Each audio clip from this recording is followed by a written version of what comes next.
Hey everybody, I'm King 5 meteorologist Leah Pizzetti, and I wanted to take the time to explain something that has been brought to my attention.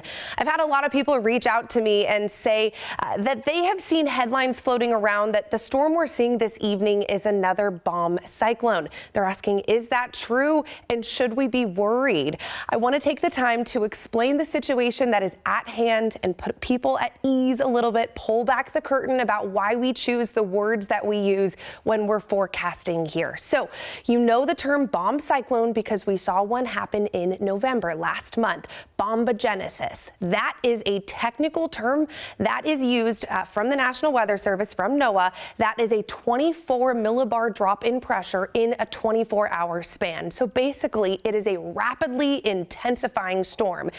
You probably remember the storm that hit us in November. This is why people are so concerned. This storm packed a punch. In that November storm, we saw a gust of 74 miles per hour in Enumclaw. We had 600,000 people without power at the peak of the storm. Many of those people, power stayed off for days. We also saw 2 people who died from this storm, from trees that fell. So yes, when we hear that term bomb cyclone, I understand why people are concerned and why you want to know if this is another bomb cyclone.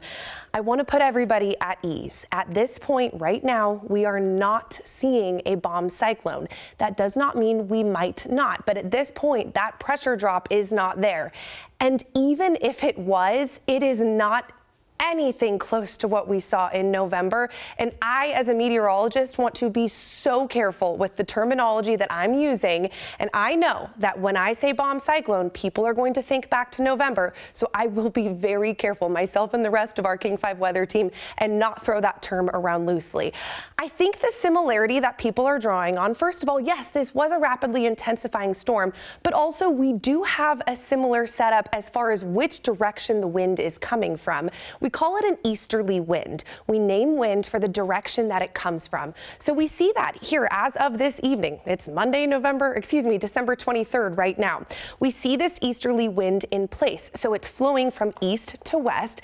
And when we look at places like the mountains, like the Cascades, where we have highways that run through, I-90, Highway 2, those really create a wind tunnel, especially also when we get over into the foothills. So that is where we see those areas that are highest impacted when we get those easterly winds. Those are the areas that were impacted the most. When we saw the bomb cyclone back in November, we had an easterly wind event, and at this point we have also easterly winds, but they are not nearly as strong as what we saw back then. At this point, we're talking about the potential for gusts up to 50 miles per hour. Enumclaw has already clocked in a gust surpassing 40 miles per hour, but remember, 70 plus back in November, not even close to that. So yes, as we head into this evening, it is going to be blustery out there, but this is a pretty typical storm for this time of year.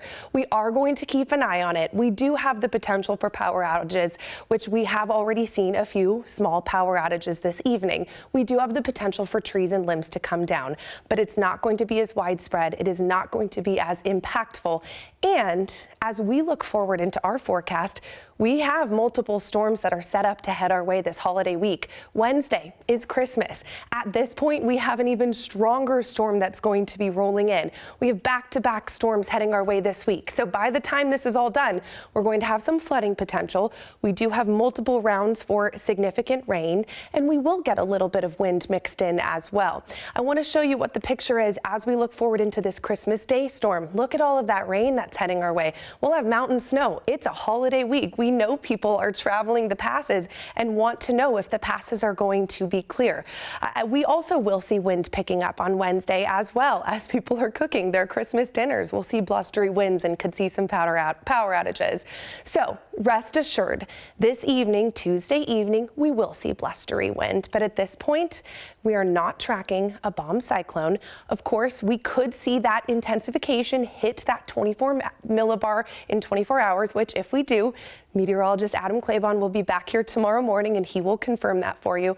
But I want to ease everyone's minds. We are not expecting it to be as significant as what we saw back in November.